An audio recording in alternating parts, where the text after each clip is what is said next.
Doctor Andrés Nieto, una de las situaciones de seguridad para los usuarios era utilizar las plataformas, porque las plataformas daban seguridad de que pues no iba a pasar nada, pero al profesor del externado, él supuestamente solicitó el vehículo a través de una plataforma, o sea que la plataforma no da seguridad, no es coger el carro en la calle, sino tampoco estamos seguros con las plataformas hoy de vehículos. Sí, y aquí hacemos un llamado para las personas los conductores que usan las plataformas, porque hacia el año 2023 se identificó una banda que era conocida como la 57 y una banda que se conocía como las Jugosas.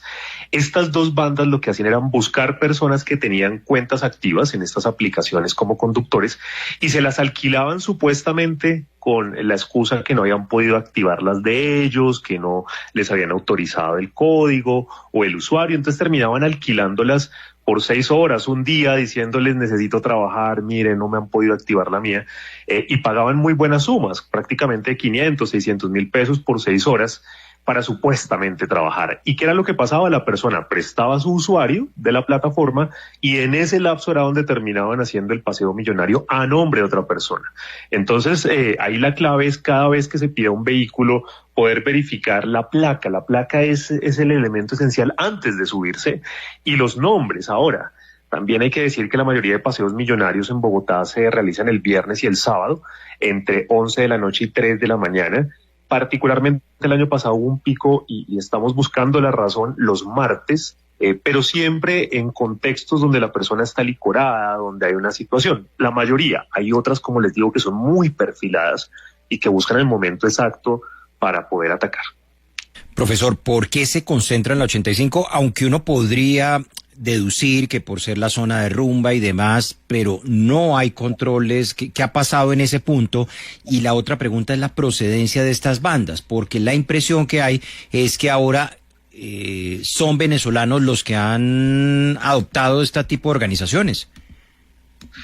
Bueno, efectivamente en zonas de rumba por dos razones también. La primera es que no se continuaron con los pactos de transporte seguro. Recordemos que hacia el año 2022 y 2023 se llegó a un acuerdo con 5 empresas de taxis e incluso con 2 aplicaciones privadas para tener algo que se llamaba carpas de cuidado o carpas cuidadanas, donde habían unas personas de policía de prevención y de gestores.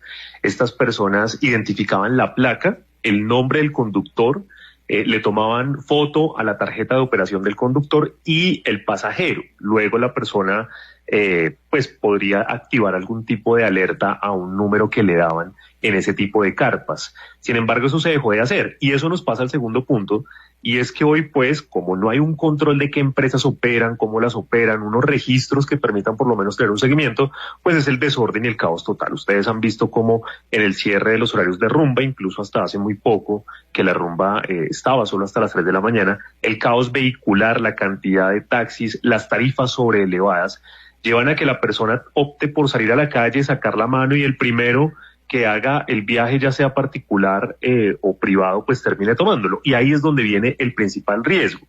Entre otras porque, insistimos, ahí ya hay algún tipo de consumo de licor o sustancias que deja a la persona, pues no en sus 5 sentidos y el delincuente termina aprovechándose. Con el caso de las jugosas, y aquí sí tenemos que tener un punto muy particular y excúsenme lo que voy a decir, pero la mayoría de las víctimas son hombres entre los 27 y los 39 años, que están convencidos, mejor dicho, que son perfectos, hermosos y bellos y que todavía se creen el cuento que 3 mujeres espectaculares les están coqueteando y se las llevan para los apartamentos.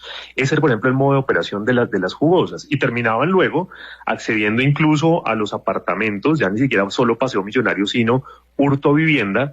Y era la misma víctima la que las permitía entrar, no importaba si había biométricos, si había huella, pues porque era el dueño del apartamento formalmente ingresando a los delincuentes.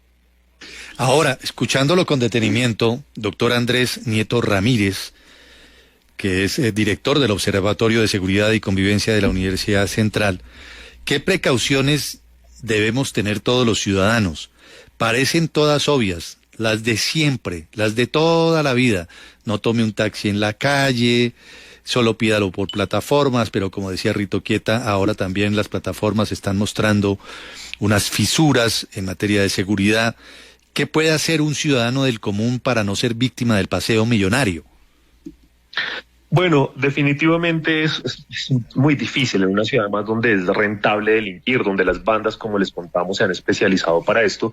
Pero hay 5 alternativas o 5 puntos para tener en cuenta. Uno, siempre el control del licor es fundamental, sobre todo en los espacios de rumba, en las zonas de alto impacto. 2, compartir la ubicación en tiempo real va a permitir que la persona tenga a alguien que esté pendiente de cuál es su recorrido, ojalá siempre diciendo a qué hora aproximada podría llegar, de manera que puedan alertar. Aquí hago una cuña.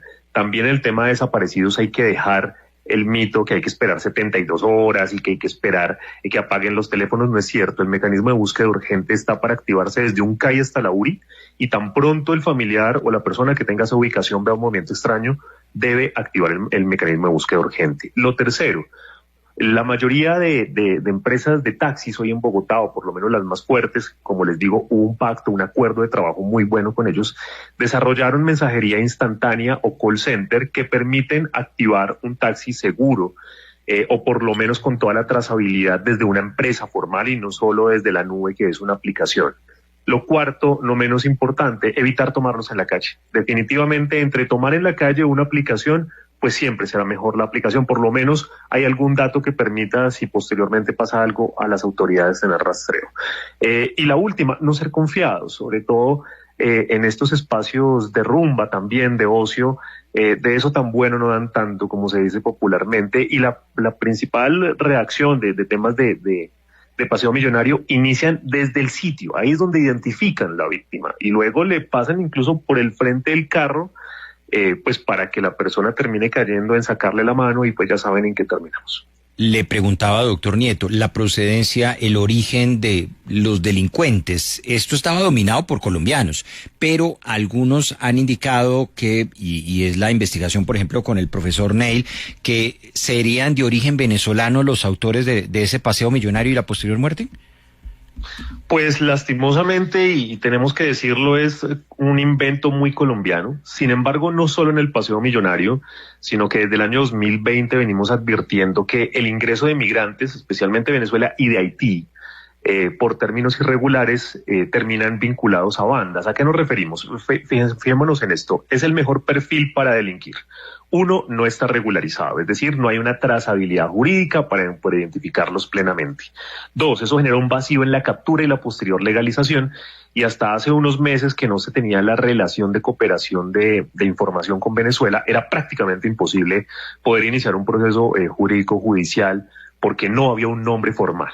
Terminábamos, era en un lío con Migración Colombia. Lo tercero, pues es mucho más barato, y es mucho más barato porque son personas que, aprovechándose de la necesidad de las bandas, es importante decir que quienes siguen controlando las bandas, no solo en Bogotá sino en el país, son colombianos, pero que les está saliendo mucho más barato, como se dice popularmente, tener un brazo articulado delincuencial criminal con migrantes que, aprovechándose las necesidades, les ofrecen menos y terminan, como se dice popularmente, también trabajando más. Y algo último es el tema de pues la inexistencia de base de datos. Para los colombianos existe una relación de reincidencia.